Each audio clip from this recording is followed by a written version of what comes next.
Well, I'm going to go ahead and get started. Sure. So we have a few more folks who've registered, and I resent the registration link just in case they are able to join us. They'll be able to get in automatically, so I don't have to approve them when they come in. So they can just jump in the conversation as they'd like. But for those of you who don't already know, my name is Lauren Wood, and I'm a member of the class of 2006, and I'm currently the coordinator for Alumni and Family Relations here at the college. We started this Alumni Association book club last year. Pam has been a member since the very beginning and has attended almost every single call, so I appreciate you being here, Pam. And I also want to take a moment to introduce Dr. Todd Peppers, who you all know. And he is the Henry H. and Trudy H. Fowler Chair for the Department of Public Affairs at Roanoke College. So thanks for joining us, Todd. Sure. And if there's anything else you'd like to say about your tenure here at Roanoke or anything else, no? No, once we flushed students like Andrew and David out of the system, things picked up. So Hey, you had me too, so come yes, on. well you were the signs that things were improving. I quickly got out of that department and moved on to history. So what can I Uh, say? you were smart. So we invited Todd to be a part of the conversation tonight because he and his son Charles helped to write the book that we read, Crossing the River Styx, the memoir of a death row chaplain by Russ Ford. And so we're going to just jump right into the questions. So Todd sent me a few of these. So these are directly for Todd at first, and then we'll open the call to other questions for him. And I have a couple for you all as well to comment on as we go through. So, Todd, how did you come to write the book? So I'm sitting here. So Andrew and David, I'm very good at remembering students. Then I get a little fuzzier when they were here, and I get even more fuzzy when I try to remember what classes I had them in. So, about the time you were both students, I taught a class that was primarily on the death penalty. I don't think you guys were in there. And what I tried to do through the whole semester was to bring in different folks who were involved in different aspects of capital punishment. Brought in a prosecutor who tried the last capital murder case in Roanoke County, defense attorneys. I brought in a mother from Virginia Tech whose daughter had been murdered. They charged the daughter's killer with capital murder, and the mother argued against it. And then I wanted to bring in a spiritual advisor. And I don't even remember how I found this woman, but I brought in Laura Anderson. Laura had been a high school teacher, junior high school and high school teacher in outside of Richmond, Chesterfield County, for emotionally disturbed children. And in ninth grade, she'd had a student named Chris Thomas who had had a series of tragedies befall him and was really struggling. Laura spent about 2 years as his teacher, helped turn things around. And then Chris moved back to Middlesex County in Virginia, out eastern part of the state, and moved in with an aunt and uncle who let him just sort of run wild. And Laura was watching the news at home one night, and there was a case out of Middlesex County of a 17-year-old boy who had killed his 14-year-old girlfriend's parents. And to her horror, she had figured out that it was Chris. Now, in the interim, she had left teaching and gone to, oh, you did? You did come there, David? Okay. Laura had gone to seminary, ultimately became Chris's spiritual advisor. Chris was executed, spoiler alert, in January of 2000. He was the second to last juvenile offender executed in Virginia. And what we mean is by juvenile offender that he was a minor when he committed the murders. Chris missed out by 4 years. 4 years later, the Supreme Court held that executing juvenile offenders was unconstitutional. And after they strapped Chris down in the lethal injection gurney and put in the IVs, she was the last person to touch him while he was alive. And after Laura talked, we went over to Mac and Bob's, and she told me she had a real struggle. And I said, well, what is the struggle? She says, the night of Chris's death, I promised him I'd write his book, his story. Chris thought if one person changed their ways because of his story, his death wouldn't have been completely in vain. But she said, I'm so close to it, I can't write it. I'm not a death penalty scholar. As Andrew and David know, I came here I was a lawyer before I went to grad school. I teach the law related courses here, but not death penalty. And the old saying, jack of all trades, master of none. I helped to write the story. I had to sort of teach myself basic information about the death penalty. And as I was writing Chris's book, I met the woman that was Chris's mitigation specialist. In capital murder cases, a sentencing, a mitigation specialist offers evidence for why the person's life should be spared. She was this remarkable woman from South Carolina named Marie Deans, who had stood what we call death watch with 24 men in Virginia. She was in the death house, but not the death chamber. Long story short, I ended up writing a book with Marie about her stories.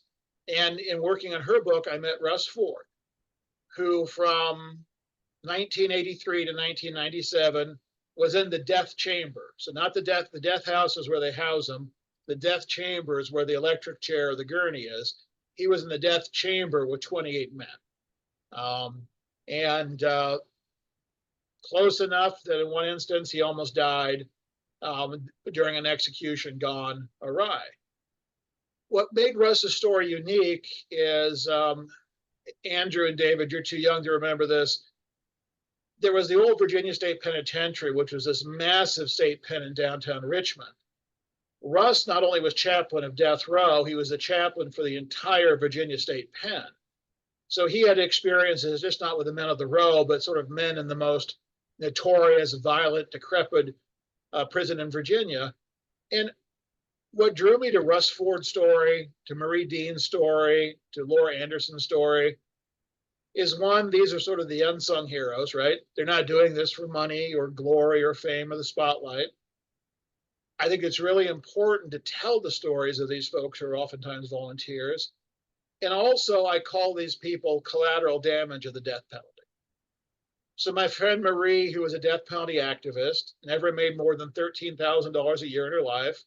She lived on a diet of nicotine, caffeine, and red beans and rice, could never afford health care, and she died at 70. And I think probably her death penalty work took 10 to 15 years off her life. My friend Russ, who I wrote about, just had quadruple bypass surgery. He's 71 and probably has the body of a man in his 80s because of the stress and the pain associated with that work. Russ's last execution he attended was 1997. He still has flashbacks, full body hallucinations, if you will. And I think that a lot of people who support capital punishment don't want to know about it, right? As Sister Helen Prejean, author of Dead Man Walking, says, it's easy to kill a monster, it's hard to kill a human being. And while I think the stories we tell in the book, a lot of these guys should be permanently removed from society, I think killing them to show that killing is wrong is not the answer. So the story's roots go all the way back to my first couple of years here teaching, and just a chance encounter with a woman who had a scarring experience, and I was drawn to helping her tell that story. That's a very long answer. No, it's okay. It's a good one. And so, in with that, I think you already discussed a little bit of why you wrote the book. But is there anything else you want to say about that? So when they were tearing down the old Virginia State Pen in the early 1990s, this friend of mine, Marie Deans, who was a death penalty activist, and I think this happened after you, David, and you, Andrew, graduated. I brought my friend Marie to campus, and she gave a joint presentation in Antrim Chapel with this Helen Prejean, author of Dead Man Walking. And it was remarkable, sort of these two women who were the sort of both forces of nature. Marie said when they were tearing down the old Virginia State Pen, they should keep the death house up. And she said, just like we keep Dachau up. Now, that's fairly dramatic stuff, and it's not a one-to-one equal equivalence. But she thought that because if you go down to downtown Richmond now, except for one historical marker, there's no sign that the most notorious prison in Virginia's history, a prison whose foundations date back to Jefferson, was ever there. And she thought that the men and women and children who died at the hands of Virginia executioners that people should see a visible symbol of that. That death house between 1908 and 1962, approximately, don't check my numbers, they're a little fuzzy, about 240, 250 men, one woman died in the electric chair there.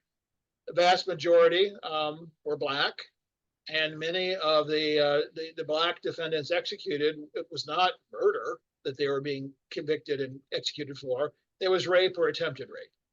And as we all know what was like in race relations in the South at this time, probably a number of these men had the temerity to cross racial lines and were dealt with fairly swiftly.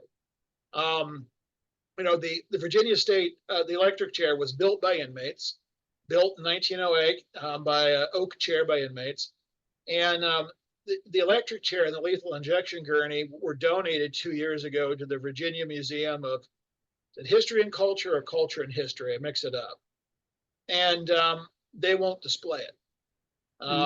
Last year I called over there and asked whether plans to display it.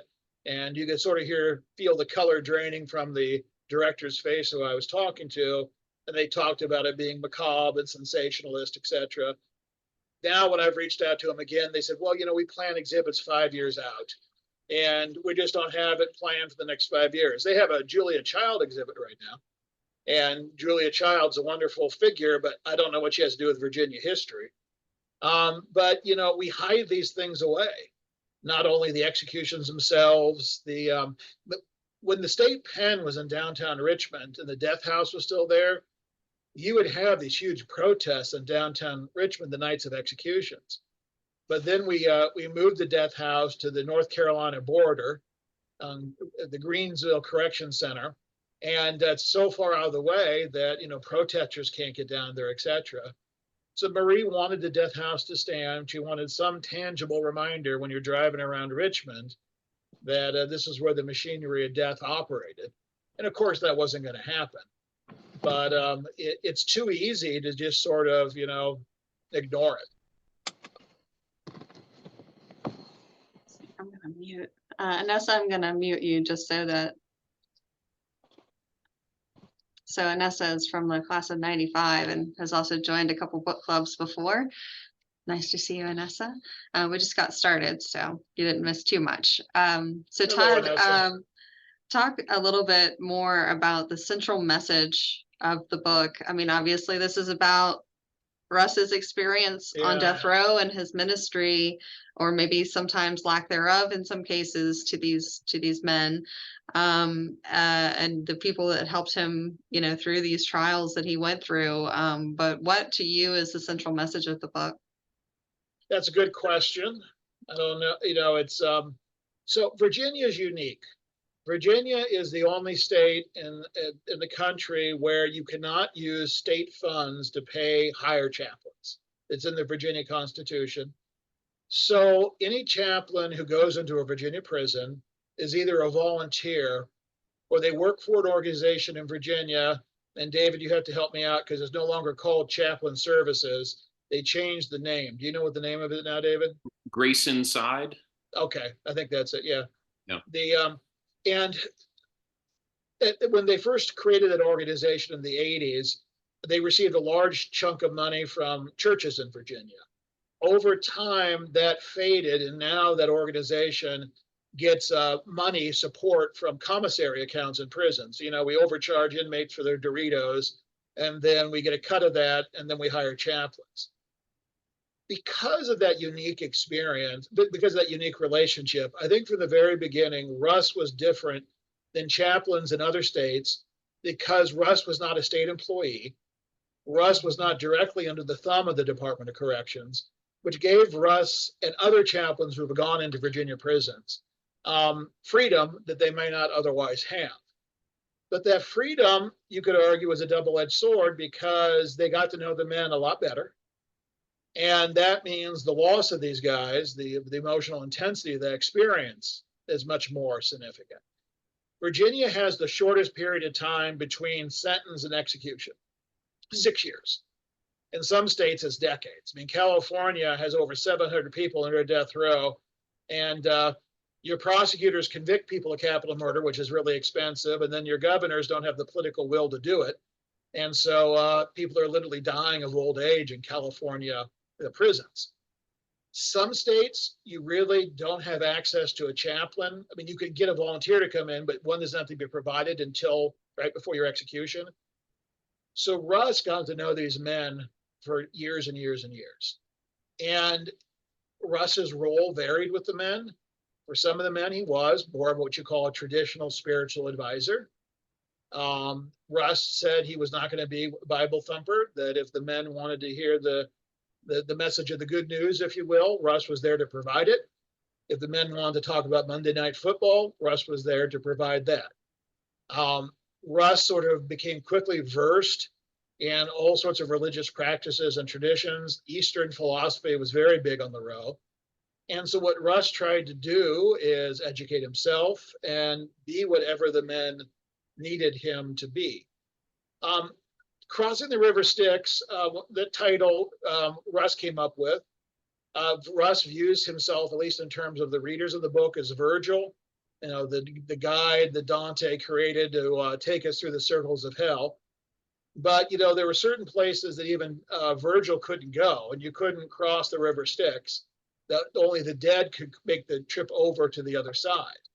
There was one execution, the execution of Bert Clausa, where Russ thought he made the crossing. He looked into Bert's eyes when he was executed, and Russ felt like he'd invaded a sacred space and had gone too far.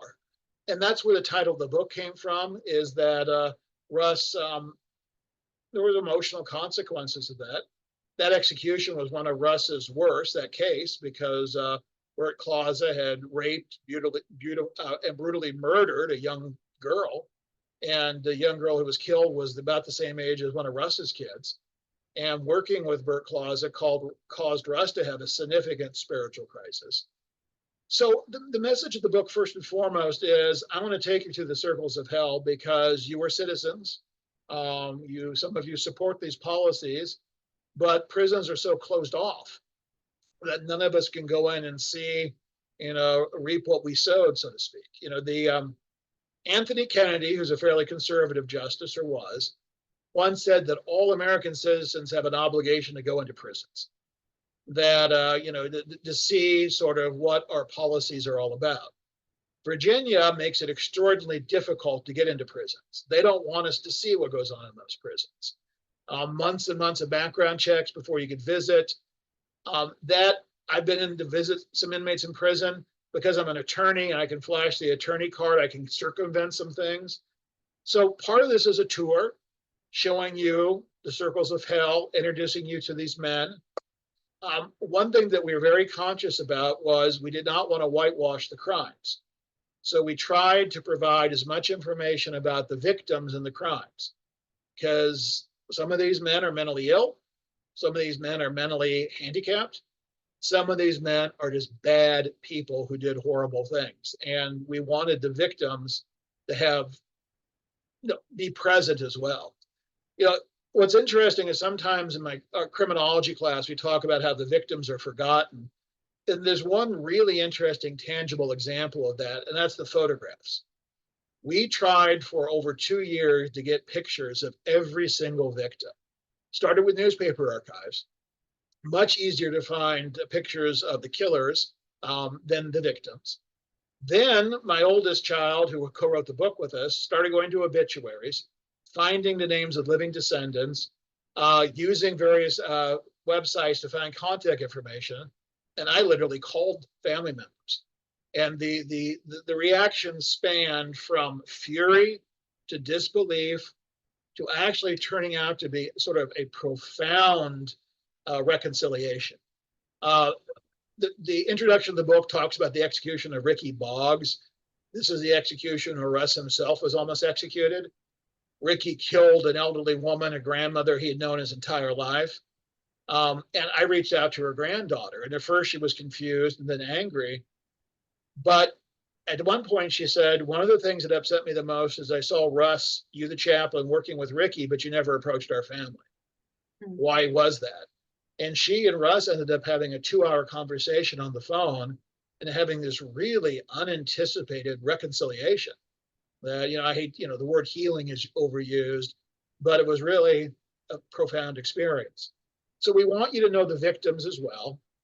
And David and Andrew, I'll keep picking on you. This is great because how many decades has it been since you've been here? I can still cold call you.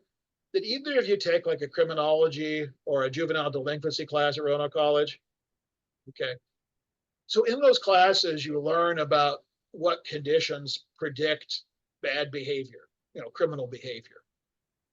If you read the stories of these men, some of these men, they're almost like I made up their story and decided just to include every single red flag you can see with someone who, mothers who use drugs and alcohol, during pregnancy, severe physical abuse, mental abuse, psychological abuse, sexual abuse, illiteracy, early drug dependency, malnutrition.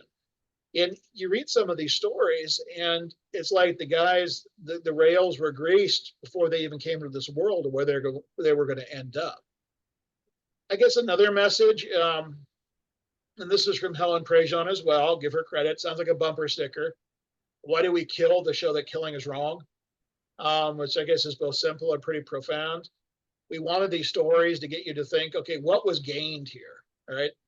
After years and years and years, well, at a considerable expense, we say their lives are worthless, and we're going to demonstrate how worthless their lives are by spending $1 million in the budget we don't have to investigate, try, appeal, house, and execute them.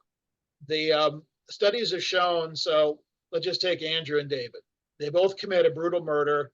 Andrew's charged with the first-degree murder. David's charged with capital murder, and we go all the way through the process to their dead. In most states, it costs about $1 million more in a capital murder case all the way through execution than Andrew dying a natural death in prison. So it's, we're in an era where we can't buy crayons for school-age children. School budgets are stripped. We can't repair our highways. We can't provide basic services to but yet we're able to spend lavishly on putting down someone. You see patterns in states which are interesting. We kind of talk about this, where if David committed a murder in a wealthy county and Andrew committed a murder in a poor county, David is most likely to get the death penalty because the county that Andrew's in knows that they can't afford to try him for capital murder. So I guess as we go through these circles of hell, we wanted to expose you to some of these. It's like going through the looking glass, right? We talk about inmates who are on suicide watch in the death house because we don't want the inmates to kill themselves before we kill them. We talk about the fact that in Virginia, after we execute someone, their body is transported to Richmond, and the state medical examiner is paid money to cut the person open to see what killed them after we kill them. It's such a bizarre world that I think that's part of what the point of the book was, is explore a world and see the consequences of supporting capital punishment, and see if you walk out of the world as much of, as big a supporter as your world were when you walked in. Yeah. And so in your opinion, if you could choose one, what's the most important chapter of the book? Oh, geez. Did I give you that question? You did. It was from you. That's funny. There's a chapter on a gentleman named Morris Mason. It's one of the early chapters. Morris was so profoundly intellectually disabled that Morris literally had no concept of his own death.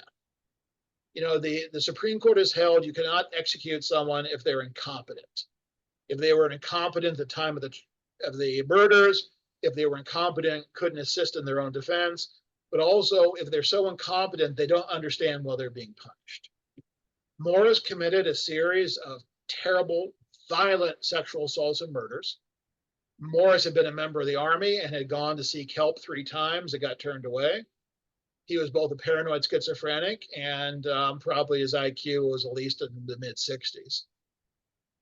The day of Morris's execution, when they asked Morris what he wanted to be dressed in for his own funeral, he said, "I'm a big boy, I can dress myself." And one of his last words to his sort of team of lawyers as he's been led into the death chamber is some sort of comment about he was going to, when he got back to the road, tell the guys, I'm going to beat him at basketball. Morris Mason was Russ's first execution. And in the first executions, they were electric chair, and Russ would watch. Eventually, although he was in the death chamber for all the men, he would turn away. And Morris is the one that Russ still has PTSD and sort of flashbacks to. And Russ talks eloquently in the book about watching Morris's dark hands twist like black little doves as the electricity went through him. Morris had a bracelet he wore in death row, and he gave it to Marie Deans, Russ's sort of, companion, who I wrote about. When Marie was dying, she gave it to a death penalty activist named Mike Farrell. I don't know if any of you ever watched MASH. He was BJ Honeycutt on MASH. He organized the largest anti-death penalty organization in the country. And I was on a call with him last week, a Zoom call like this, and Mike showed us the bracelet, Morris Mason's bracelet, and Mike started talking about the case, and Morris had just started weeping. And this is the early 1980s, that execution was wrong on so many levels, that Morris should never have been convicted and charged, sentenced to death. He was just incompetent. He was ill. He had no idea what was happening to him. And we killed him for no reason other than, he was black and he's a threat. In the United States, if you're a black man who kills a white victim, historically, modern death penalty, you're 18 times more likely to be killed than if you're a white defendant who kills a black victim. We just value a white life more. There's a chapter which follows, since we have a couple ministers online, about a guy named Michael Marnell Smith, who was also probably mentally ill. Michael was the son of a minister. Michael fashioned himself as sort of a spokesperson of God. And when it came time to execute Michael in the electric chair, he wanted to hold his Bible. And the Commonwealth of Virginia said no, because we're afraid it will catch on fire.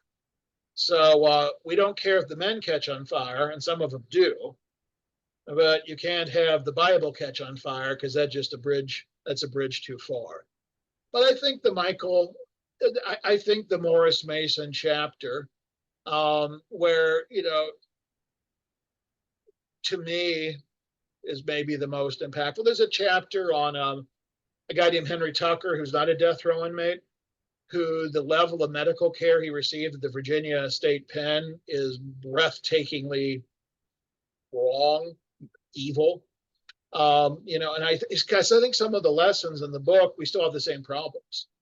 They're monsters. They've done something wrong. So why should we worry about nutrition or health care or whether they have a blanket at night or whatever? But yeah, if you have the book and you want to read one chapter, probably Morris Mason. There's examples sprinkled throughout. They're not chapters, but of all the little indignities visited upon the men.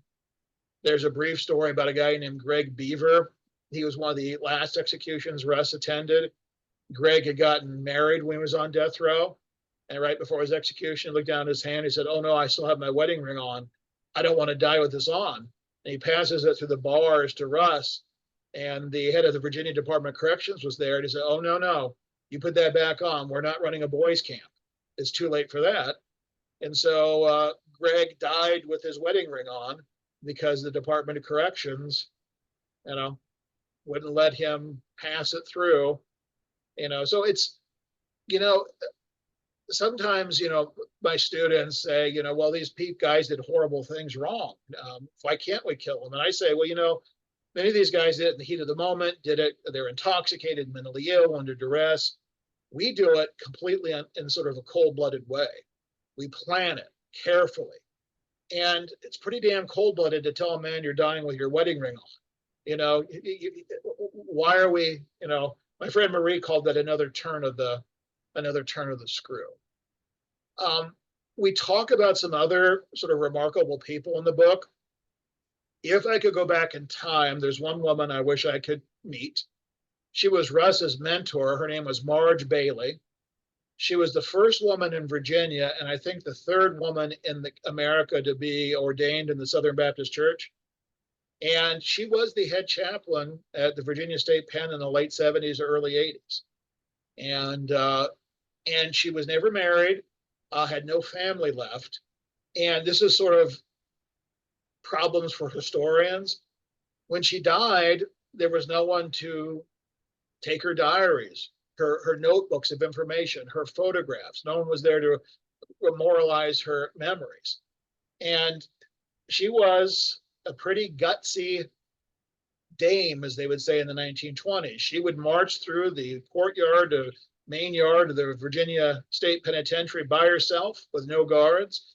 She would go into the bowels of segregated units. She was a spiritual advisor for the first two men post. The death penalty started up in Virginia in the early 80s. There was a 20-year moratorium period.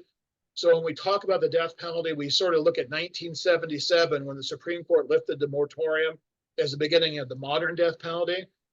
And she was there for the first two executions in the modern death penalty. Probably the only person on the call who might remember these guys is the Briley brothers, who ran rampant in Richmond and the killing sprees in the 1970s.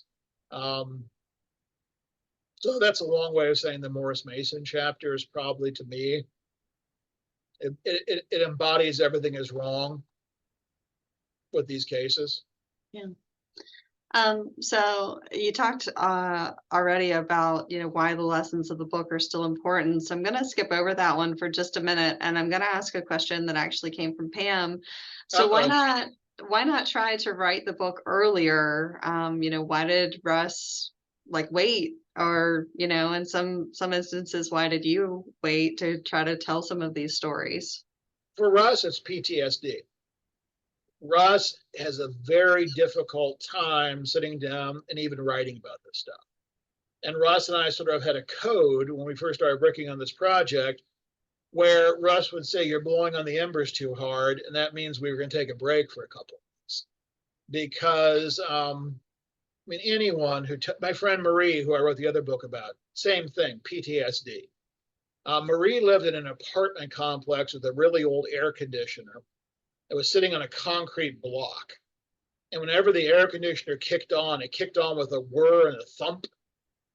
That to Marie sounded exactly like what the generator sounded like in the death house of the old Virginia State Penn. So about 10 times a day, Marie would have a panic attack when the air conditioner came on, a visceral sweating and shaking. So some of the folks who did this kind of work, it's very, very hard.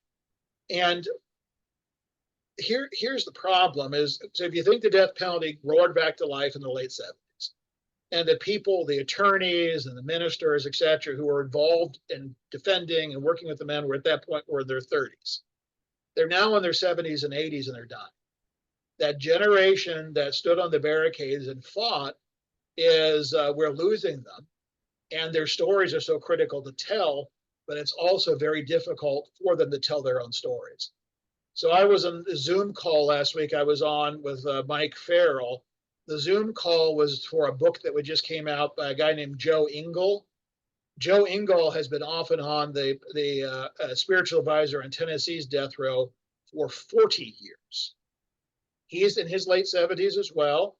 The last execution he attended just a couple of years ago was so terrible that he went into therapy. He has MS, which he thinks was triggered by the stress of his work. And he's still going back to the Tennessee death row. And it took him a very, very long time to be able to complete his story. My friend Marie, she'd written about 60 pages of her own book and then she died. And I had to recreate the rest of it. And I used to joke to my wife that all I needed was a Ouija board in an hour and maybe I could find, there was all these questions that died with her, all these stories that died with her. So it's difficult. We had a Lutheran pastor here, 2 years ago. David, did you come? It was Joe Voigt. Do you remember that? Yeah, that was a great visit from Joe. He only was at about 6 to 8 executions. And at Antrim Chapel, at one point, he was completely emotionally overcome by talking about things that happened in the 1980s. So you don't recover from this.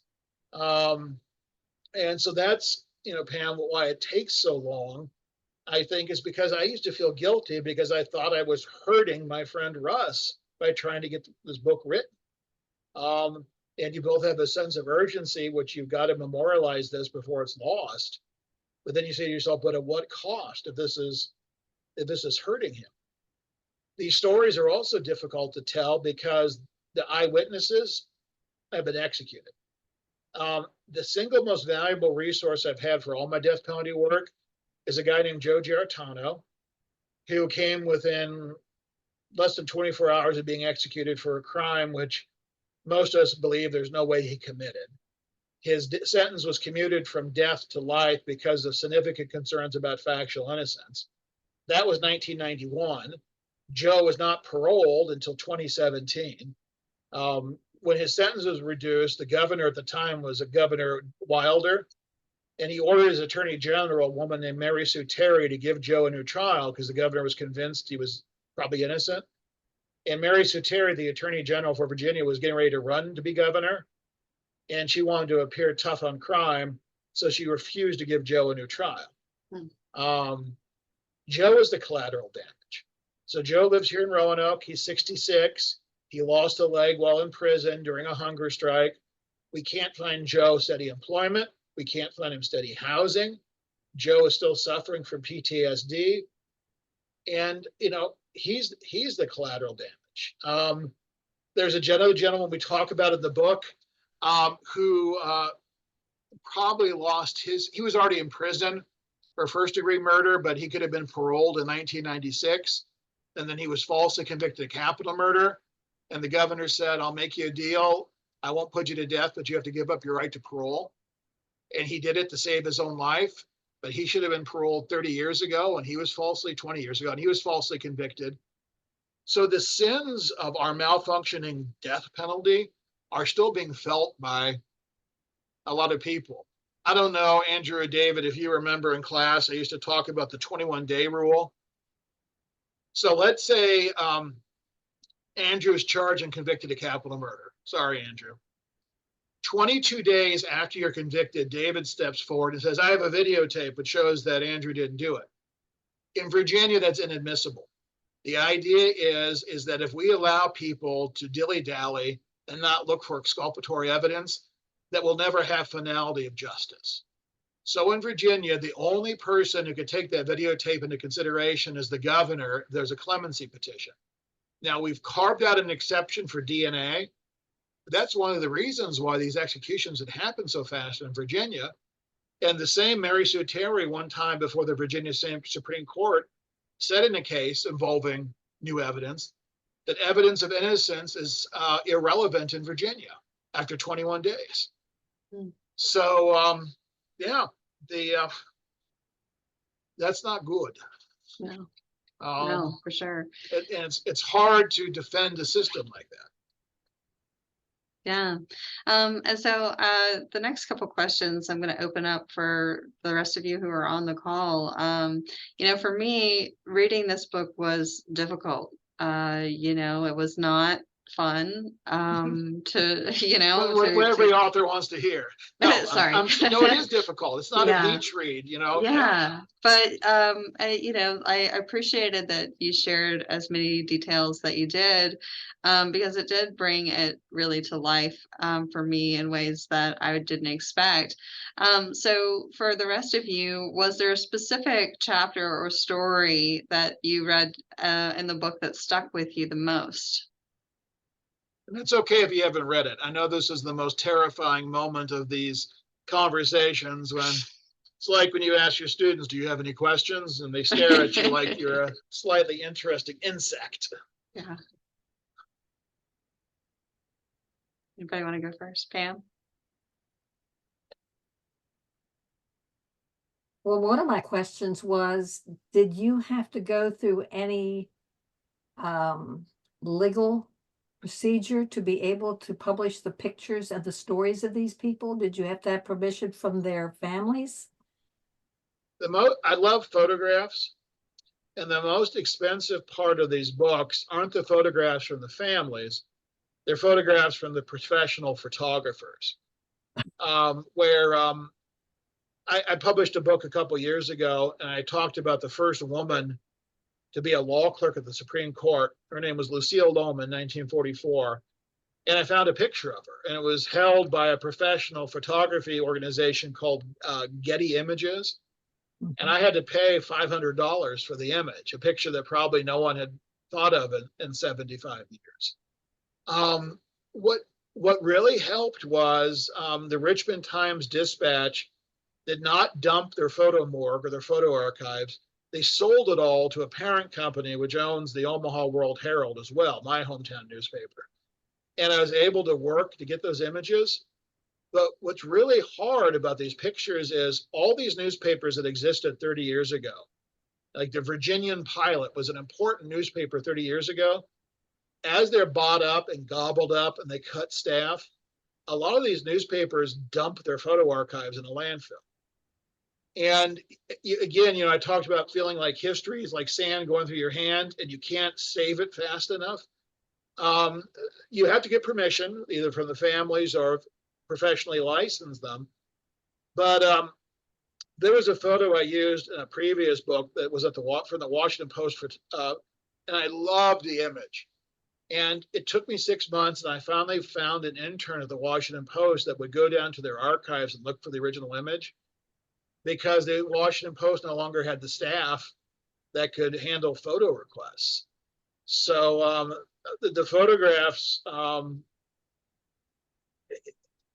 just wonder in 20 years from now, what resources will be out there.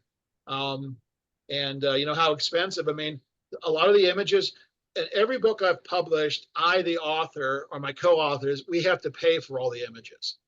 So all my books are published by academic presses, not commercial presses. And the authors are financially responsible for things like the index. And it can cost $1,000 to have a professional indexer do an index, and the photos. And the one thing that I'm really grateful about is there's a former dean here at Roanoke College named Richard Smith. And Richard was sort of like Santa Claus to me, because when I didn't have the research funds necessary to pay for all the images, I would walk up to his office and he would help me out. But Lauren, in your work, that you just can't take an image off the wire and slap it up there. You can get yourself sued. And I just wish we could have found more of the pictures of from the family members. Another problem, which you don't think about this, no one had these iPhones 30 years ago. Someone told me, well, Todd, when we're in the middle of history, we don't think to take a picture. But also, there were so many images we found that I wanted to include in the book that were not sufficiently high resolution. Some mugshots we couldn't use, some images of family members we couldn't use because someone took out a cheap camera in the 1970s and took a picture.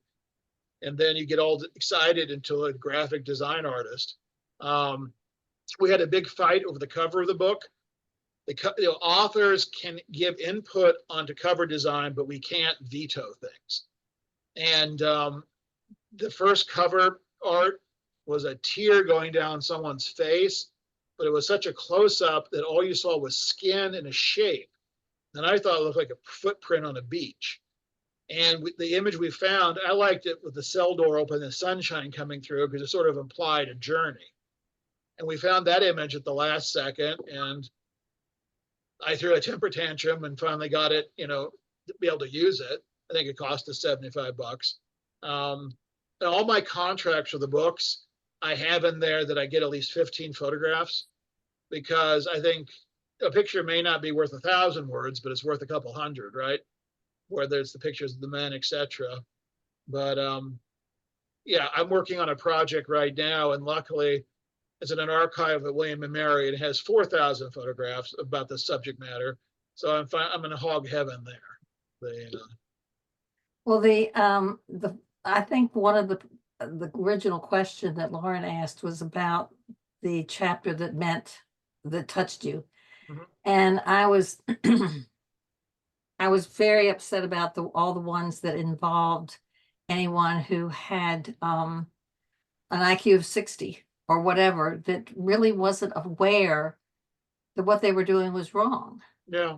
And so that was very disturbing. And your comment about everybody should go in a prison. In one of my previous lives, I worked in public television, and we got a grant to produce a documentary. This was in Roanoke, a documentary on the prison system in Virginia. And I was allowed to go into many of the prisons. And I remember the first time I put my hand on a cell door, on those bars, and how it was almost like it was electric, because Yeah. it just was unbelievable. And I've been to Greenville, where the executions were moved. I've actually been to Greenville in recent years for a totally different reason. And there's a Christian ministry that is in many of the prisons right now. And I went to the prison that's for women, where they allow their children to be there. Yep. There are some Louisiana. Yeah. Yep, there are some positives. I was impressed with the prison that I went to, where they raised all their food. They were the best biscuits I had ever eaten in my life. And so the book we're talking about today is about death row, but there are some positives happening well, this has been 30 years ago. There were some positives happening in the prison system, but that has nothing to do with death row. Death row is wrong. Killing people is wrong. And the idea that mainly white people can decide who's going to die and who's not going to die, who turn their eyes to the killing, which still happens in many states. And the guy was executed the other day. And yet they don't see, they're defending abortion. They're not defending abortion. You cannot kill children who are unborn. You can't even kill children that are IVF, but you can kill adults. And so I see a real dichotomy of when we value life. Do we value life because somebody's committed a crime, but somebody who's not even been born? We need to have a different attitude about killing human life. So the prison that Pam was talking about is down in Jarrett, Virginia. Do you know why they built that prison there? To house the Well, no, to why they even decided to put a prison there is this is what we do in many states. There was an old Johns Manville manufacturing plant down there that closed, and a couple thousand people in the city lost their jobs. And the reason why they built a prison there was to provide jobs for Virginians. And this is why, even though we no longer have the death penalty in Virginia, putting people in prison in Virginia and keeping them there as long as they can is an economic engine for depressed small communities throughout Virginia. And so that's why that prison's there, is economic stimulus. And that's, if you think about that too long, that's kind of sick. Is that what's interesting is, I hope it's gotten better. So many folks that we talked to who were spiritual advisors, clergy, and how they were blocked, the games that the Virginia Department of Corrections played with them. The most prominent Catholic in Virginia in the 1980s was Bishop Walter Sullivan. Yep. Out of the Catholic Diocese in Richmond. Yep. They banned him from death row for bringing in contraband. He had in his front pockets his nitroglycerin tablets for his heart problems, and they banned him for that for a while. All the things they did. The only woman in modern history in Virginia to be executed is a woman named Teresa Lewis. Again, substantially mentally. I always wanted to say mentally retarded, and I know we can't say that anymore, and I struggle with the new phrase. Mentally challenged. Mentally limited. she wanted to be baptized at Fluvanna, where she was being held, and the administration refused to let her be baptized. So a woman minister up there with a couple sympathetic guards in the middle of the night smuggled her out of her cell and took her down to the chapel, to the baptismal font, to baptize her. And, you know, that's the weird message. I don't know how many are familiar with what Texas was trying to do 2 years ago. Texas, which holds itself out as a fairly religious Christian state, wanted to ban chaplains from going into the death chamber. Then if they went in there, they wanted to ban chaplains from not being able to utter prayers and not laying on hands. So literally, after someone's hogtied down, Texas was telling the chaplains, you cannot say the Lord's Prayer. You can't say anything because it's a security risk. Or you can't go over there and lay hands on them after they're hogtied down because that's a security risk. So the same people who oftentimes cite religion for why we execute, eye for an eye, Deuteronomy, Exodus, Leviticus, all that stuff, also in some ways seem to be the most punitive when it comes to denying people access to, I think, very important rites and rituals and prayers in the hours leading up to their death. And you won't talk about a contradiction, right? I think that's awful. It's just punitive. It's mean. You know, it's just mean. Well, Sorry. it's people hiding behind their denomination beliefs or for their own purposes. Yeah. So David has hit rock bottom. He's now had me preach to him. Well, So- Todd, I'm just curious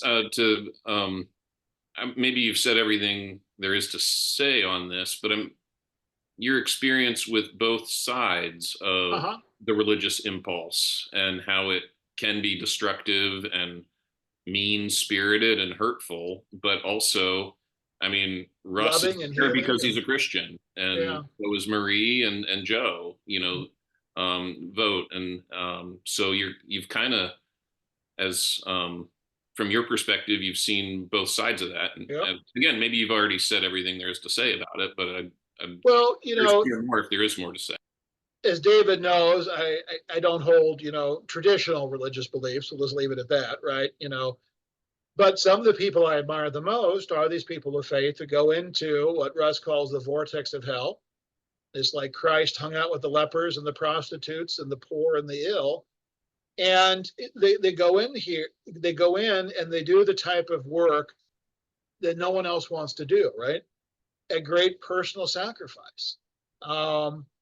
You know, Russ tells a story of coming home from executions and getting undressed outside his house because the stench of burned flesh from the electric chair he didn't want to bring into the house. You know, that was part of his ministry. Eventually throwing away clothes because you couldn't get the stink of burnt flesh out of them. So I greatly admire a lot of these individuals who you know, practice their faith and really, I think, in really profound and moving ways. So yeah, you're right, David. It's a dichotomy between people who, you know, when the old state pen was in downtown Richmond and death row was there, if you showed your clergy card, they'd let you go talk to the inmates, right? And they started noticing this phenomenon, which my friend Russ called Bible notchers, who all they wanted to do was come down, preach hellfire and brimstone to an inmate for half an hour, and then go back to their home church and be able to talk about the next week. You know, that's not an example. You know, I think that's not right. But yeah, I mean, so many of these people, because, you know, my son and I think I mentioned this to David, when my son was helping me write the book, we started interviewing a whole bunch of other folks who were clergy in Virginia. And we have a second project now telling their stories. And all of their stories involve the same types of emotional harm, you know, this collateral damage, the suffering. And I think it's important to tell those stories as well, because Russ isn't an isolated a case of someone who got a little too close to the flame and who got burned. And I don't know, you know, when we write this stuff, you want to publish it.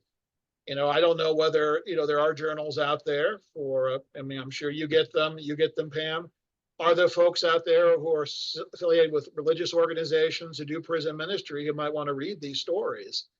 Because the neatest thing we just heard was there was a big article in the New York Times a month ago about a death row chaplain, I think out in Oklahoma. He was an agnostic, and the inmate he was ministering to was an agnostic. And they were talking about how unusual that was. And we heard through the grapevine that he read Russ's book, our book, as a user's guide to how to help people in death row before the execution. So maybe something could come out of it like this, because unfortunately, Texas, Alabama, Oklahoma, Florida, Missouri are still killing people. And there are still ministers going into the vortex of death and trying to provide comfort, guidance, and aid. Did that answer your question, David? I think for me, one of the things that stood out the most is Russ's personal journey through the book. I mean, we hear his story growing up, and kind of why he became a chaplain and a little bit at the beginning. And then we see him lose his faith in the book and kind of hit rock bottom in a sense because of all the things that he experienced. You see him talking about people that he dealt with who claimed to be Christians who weren't, and then people who kind of were saved at the end. And some of these, I hate to use the word miraculous, but that's how it felt to me reading it. Transitions for some of these men at the very end. And so that really struck me was kind of following Russ's personal journey as a clergy member through that. And so I don't know, Pam, David, or Andrew, or Nessa, if you can hear us, if any of that kind of resonated with you all, or if there's anything else that you really felt drawn to as part of these stories. And just to dovetail on this, one conversation we had sort of late in the process was the concept of evil, because some of these men were so damaged that I didn't want to be making excuses, but you could sort of understand. But I asked Russ if he'd ever encountered pure evil and how he dealt with that. And there's one chapter in the book about a guy named Andrew Shabril, who was a Navy officer who killed an enlisted woman who he sexually harassed. And we deliberately included that chapter because I wanted to know, what do you do in the face of, I asked Russ if he believed in demons, if he believed in those sorts of spirits. And for Russ, he doesn't know the answer to that, but this is as close as he got. This Andrew Shabril was so manipulative that shortly before his execution for killing a fellow, enlisted woman, kidnapped, raped, murdered, after he killed her, raped her again, he wrote Arlington National Cemetery and said, "I'm getting ready to die. I want to be interred there." And Arlington did not know his background, and he was interred in the soil reserved for heroes. And we were able to work with some folks at Arlington, etc. And we were not the main movers or shakers, but finally the federal law was changed a couple months ago, and he was disinterred and removed from Arlington. But I don't know, Pam, in your ministry, or David, the concept of evil, that someone who wasn't beaten as a child, someone who's not mentally ill, someone who doesn't have an IQ of 64, someone who didn't have a head injury, but someone who just was bragging to Russ in the death house about what he did. As he's getting ready to face eternity, he's bragging about what he did. And how do you deal with that?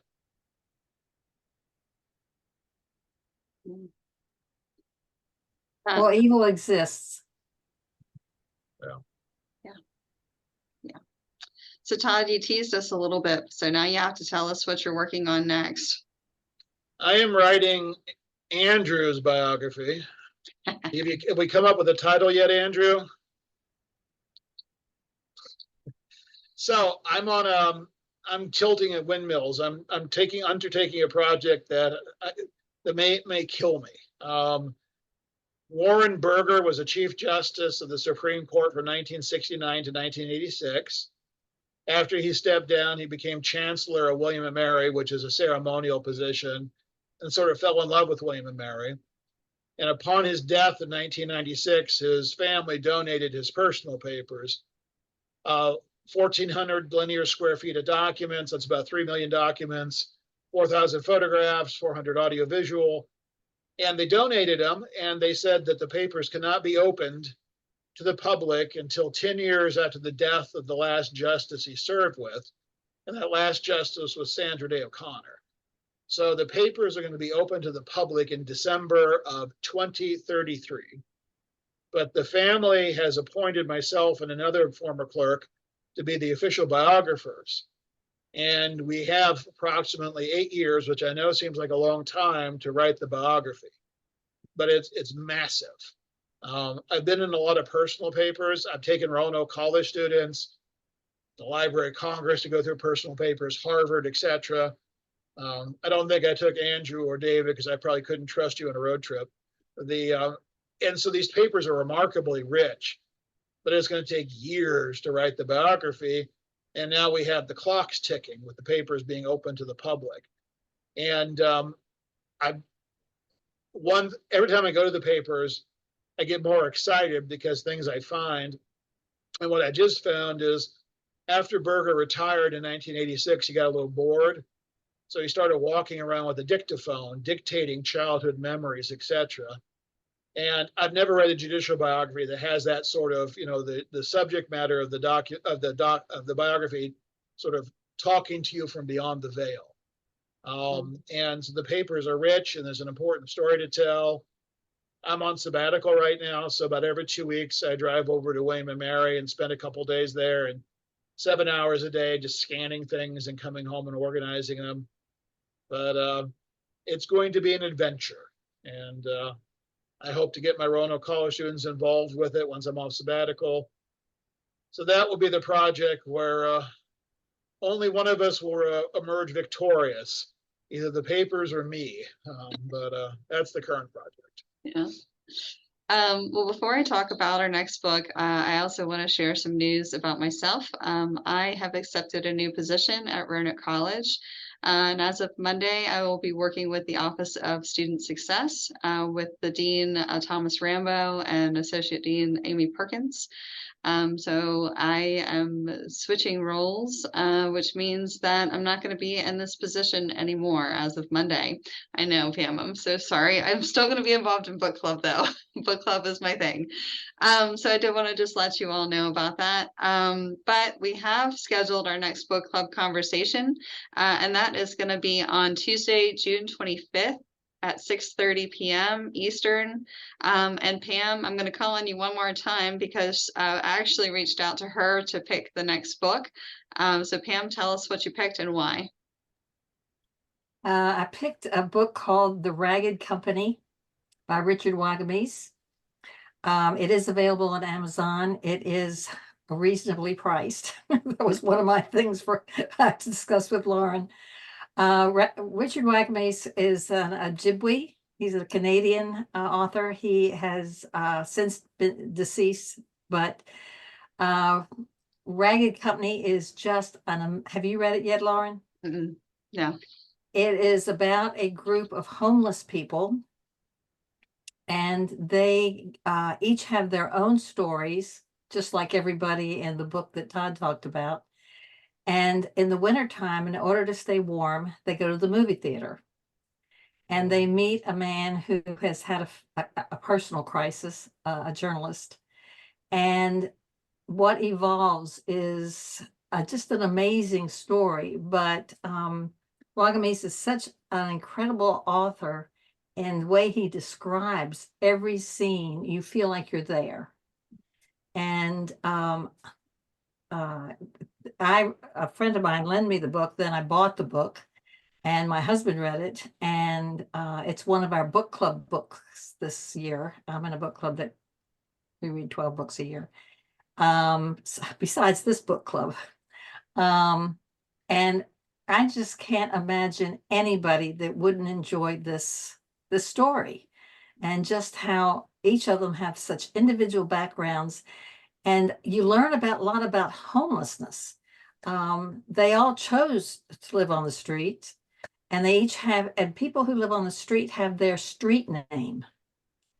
And over the course of the book, they each reveal their real name. Even though the four of them hang out together all the time, they each reveal their real name rather than because they're only known by their street name. But it's just a delightful book. Yeah. Well, I'm looking forward to it very much. And I do want to say thank you very much to all of you for joining us this evening. Todd, I appreciate you being a part of our book club, and thank you for this journey. It was powerful. Well, but before we log off, I'm going to make Andrew pay for logging on. So Andrew, in the last year, we have created a new public policy major. And we have recently created a Center for the Study of Policy, Ethics, and Law. And what we hope to start doing next year are connecting students with people like you, mayors and city managers and economic development, etc. So I hope that, probably won't be to the fall because I'm on sabbatical now, but all your information in the alumni database, I presume, is updated. If not, send me a card. We'll be calling upon you to pay it forward and help. It might be a Zoom call where you talk with some of our kids, etc. But you mind if we bother you this fall? Absolutely. Good. That's the right answer.